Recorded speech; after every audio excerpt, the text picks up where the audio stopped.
2021년 10월 21일 이슈체크입니다.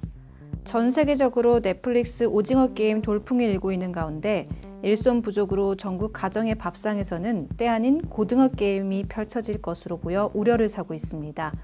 제철을 맞은 고등어의 공급이 줄어들게 되는 상황 이슈체크에서 살펴보겠습니다. 심재민 기자와 함께합니다. 안녕하세요. 네, 안녕하십니까?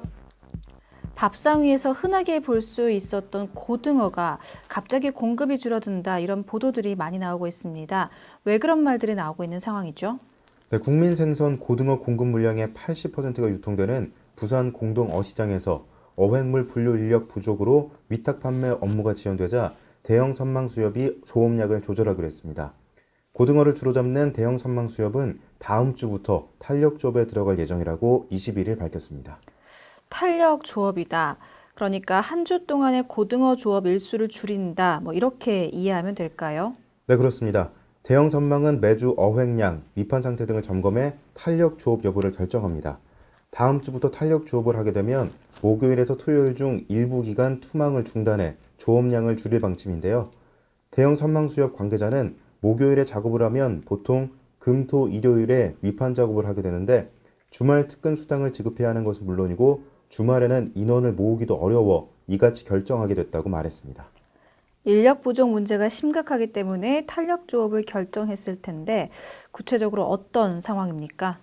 네, 대형 선망이 이런 결정을 한 것은 부산 공동 어시장 분여 작업반 인력 문제 때문입니다. 대형 선망은 9월 말부터 매일 20kg짜리 8만에서 9만 상자 수준의 조업을 해야 하는데 이를 오전 경매전 선별하려면 작업반은 1000명 있어야 합니다. 하지만 현대 공동 어시장 분여 작업반은 500명 정도로 최대 6만 상자까지만 처리할 수 있는데요.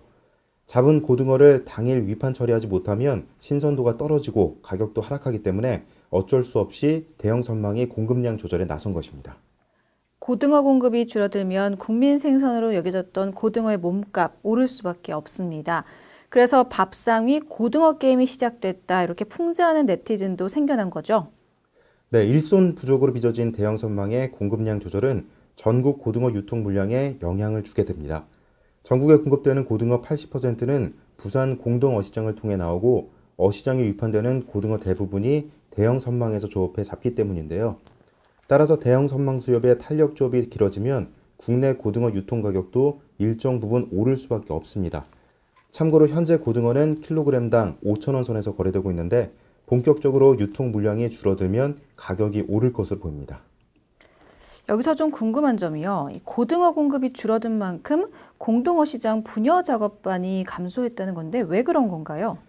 네, 관계자에 따르면 일을 하겠다는 근로자는 점점 줄어드는 상황에서 야간에 하루 8시간가량 쭈그려 앉아 작업을 해왔고 제대로 된 샤워장 하나 없는 열악한 근로 환경이 일손 확보를 어렵게 합니다. 2019년에는 외국인 노동자를 고용해 문제를 해결하려고 했으나 지난해 초 부산노동청에서 부산 항운노조가 갖는 근로자 공급 사업권으로는 외국인 노동자를 고용할 수 없다고 판단해 외국인 노동자 투입마저 중단됐는데요. 대형 선망, 부산 공동 어시장, 부산 항운노조 어류지부 등은 이 문제를 해결하기 위해 다양한 아이디어를 찾고 있지만 여러 이유로 서로 간 입장차를 줄이지 못하고 있는 상태입니다. 네, 설명 잘 들었습니다. 부산 공동 어시장에서 자동 선별기를 긴급 도입하는 방안을 검토 중이지만 이마저도 내년 중반 이후에야 도입될 예정이어서 대형 선망 수협의 탄력 조업은 당분간 계속될 것으로 보입니다. 국민 생선 고등어의 가격 폭등으로 이어지지 않도록 이해 당사자들 간 의견 차이가 신속히 좁혀지기를 기대합니다. 이상 이슈체크였습니다.